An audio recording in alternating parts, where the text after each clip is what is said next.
Yeah, we talked about a lot last year. So this year I want to focus, like drill down a little bit more. Okay. And the first thing I was going to ask you is, so there's obviously different types of surface pattern designers and different types of surface pattern design. I mean, there's a lot of Yeah. photography out there and you use some, but you primarily focus on using your art and paintings for your designs. And Yeah. I was just curious how you landed on that in particular, especially when you went to business school I love and that. so. Yeah, well, we end up talking about style so much. And I think that when you are starting out, you get a sense of knowing that you need a style. And then there's this like panic because nobody knows what their style is, or maybe some people do, but the majority of us don't really, we have to kind of find our style. And there's really no shortcut to it. I don't think it just requires producing work and a lot of it. And so you probably know that I took about a year in 2011 to do really nothing but create work. I had to learn what I needed to learn, and then I had to just create work to come out the other side with a style, a portfolio, collections.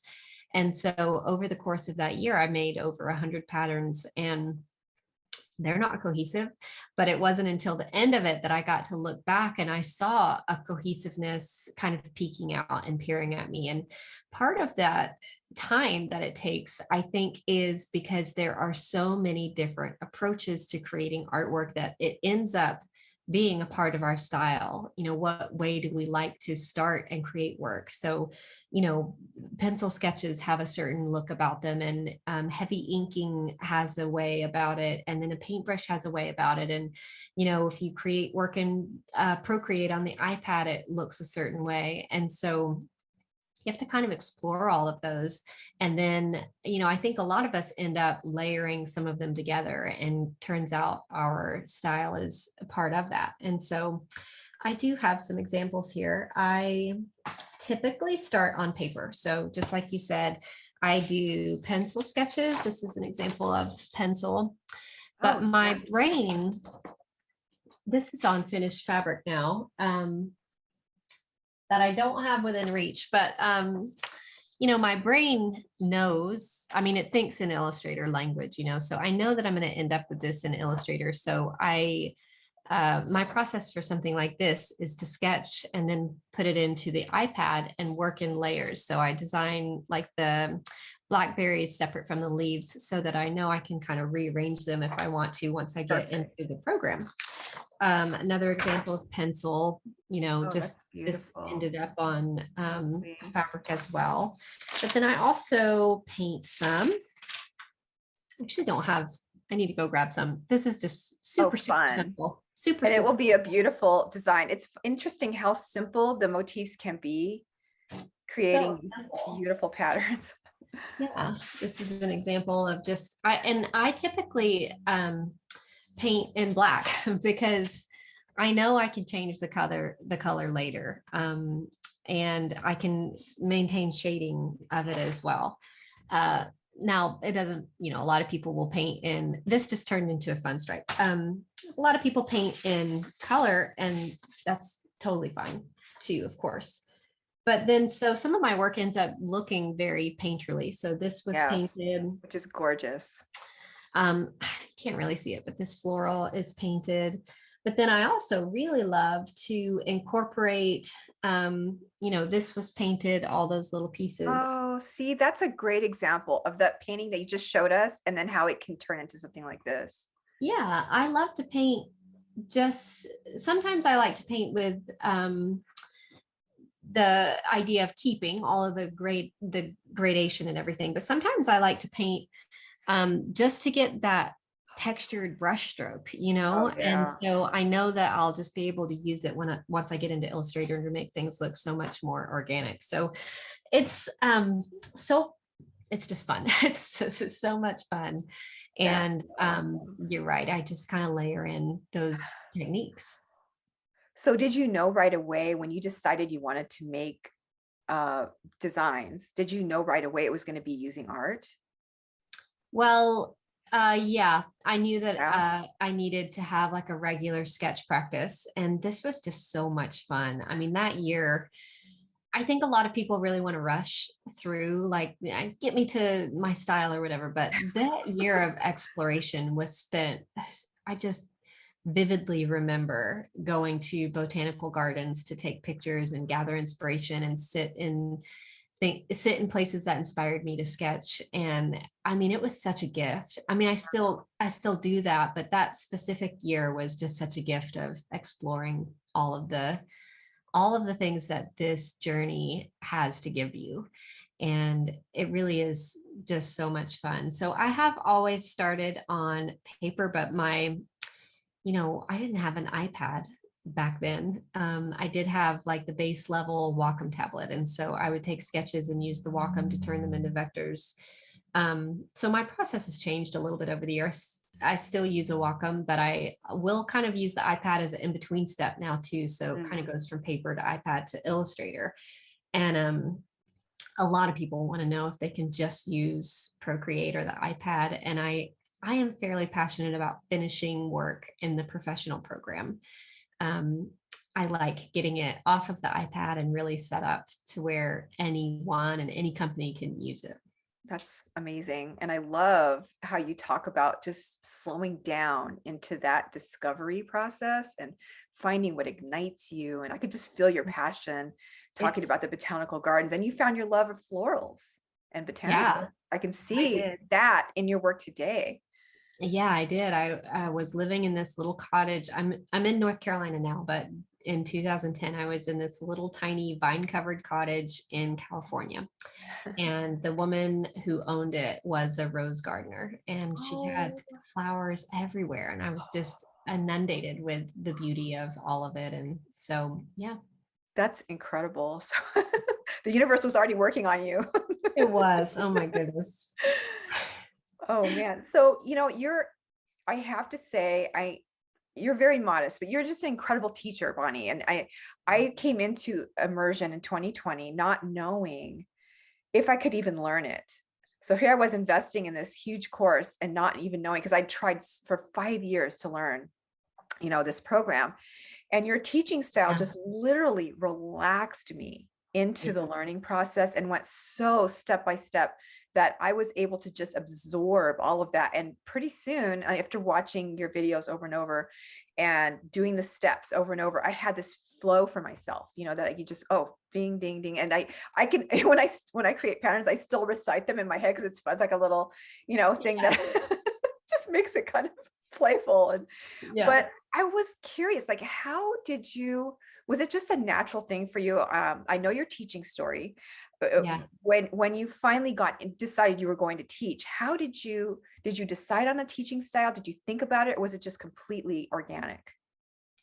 You know, I never set out to teach. It kind of fell in my Yeah. I fell in Yeah. my lap, and then it turned out to be just the best delight. And I was in a group recently where they asked us to have a quiet moment and decide on what it was about us that had gotten us to where we were. And the only thing I could think of is that I think I kind of have an organic knack for breaking down really big things into very comprehensible steps. Uh, And my learning journey was so far from that. It was 2 years of putting together a giant jigsaw puzzle. I mean, I piecemealed together my own education from just every corner of the internet, and it's frustrating. It took forever. It meant that I wasted a lot of time learning things that I didn't even need to learn, because I had no one to like reach their hand through the fog and pick me up. And that was really how I got to the other side of where I am today, was wanting to be able to kind of reach through the fog and just grab someone and say, I got you. And so I think this course is so transformative because it teaches you everything you need to know, but really nothing that you don't need to know either. It streamlines the process. It makes it build on each other in a way that just sinks in.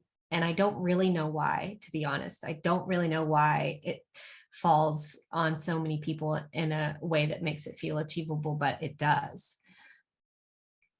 Yeah, I think it's your, I think you nailed it. It's your knack to break those things down because that's what really made all the difference for me. But it's so much more than that because immersion is filled with, business tips, and Yeah. it gave me so much confidence. And I'm Yeah. not sure inherently where that came from, but I think it's because the steps were broken down that it's like, I can do this. You can do And if this. I can do this, what else can I do? And it literally took me to that next level of You're blasting it touching out. on something that we do different. And I don't talk about this on the front end of the course. But on the back end of the course, once you get in, we really do work on mindset a lot. And I don't think anybody ever says, like, I need to improve my mindset. Because we all, I mean, including me, right? Like, we're all like, my mindset's great.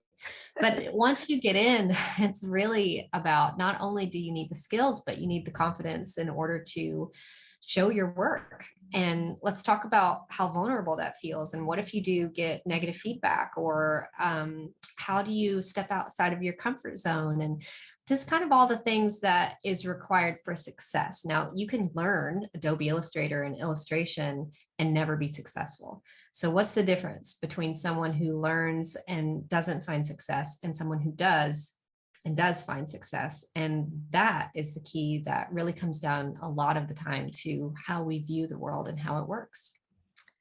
That's great. I mean, that's huge. I love that. And again, that's what makes this course so unique and makes your teaching style so unique, is that you try to encompass, like you said, everything someone's going to need to learn. And I so appreciated that. And I'm so excited for new students coming in every single year and getting that. Now, there's another element here. We started study groups, peer groups, whatever you would like to call them, in 2020. And Yeah. to this day, all 6 of us that started together in Immersion in 2020 still meet every week. We have grown together. We have Yeah. evolved together. We have become friends, lifelong friends. We are still planning that in-person retreat. Isn't that amazing? Oh yeah, bad timing. it was rough last It's year. gonna happen It's though. gonna happen. We are determined, and we had a beautiful holiday party this last year. And Oh, it's just it all came out of immersion.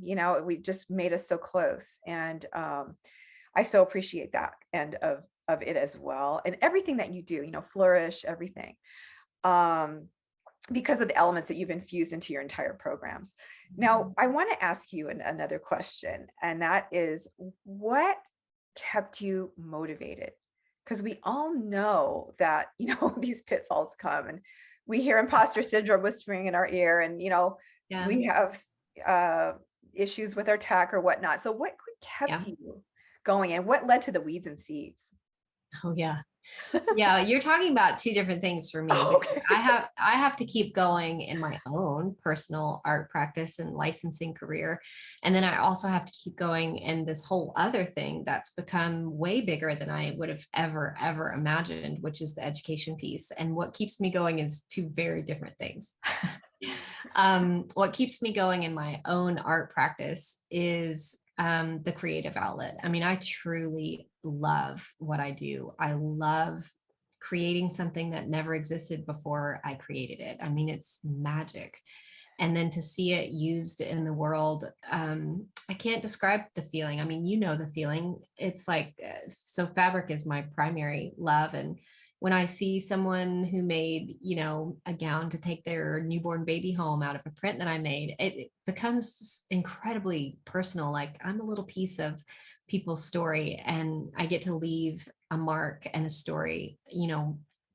We're kind of touching on how passionate I am about telling stories through our artwork, because it's a way to infuse a message. What is impactful for you, or what matters to you. And so I think it's deeply meaningful work. And I love it. What keeps me going with the education part is truly, like, I'm obsessed with students and their success. I have, like, one of these is from you, I think. I've got cards up that I look at. I've got a folder in my inbox called Love Notes. We have the Celebrate page where we celebrate student success. And I can be having whatever overwhelm or, something negative of some way. And I know I can dip into student stories that they shared with me. And I'm so confident in my why and my mission and the way that we're changing people's lives, and hearing that they have found true joy in creating and being creative and doing something that they love for work or their career. And I'll never stop. I mean, as long as I'm making that kind of an impact, I will never stop. That's amazing. That's amazing. And I'm so glad that you are enjoying everyone else's success, because you are certainly lending to it, and really instrumental and so kind and so nurturing. And it's just been a joy to just, work under you and learn under you. So It's I'm been a sure. joy to have you.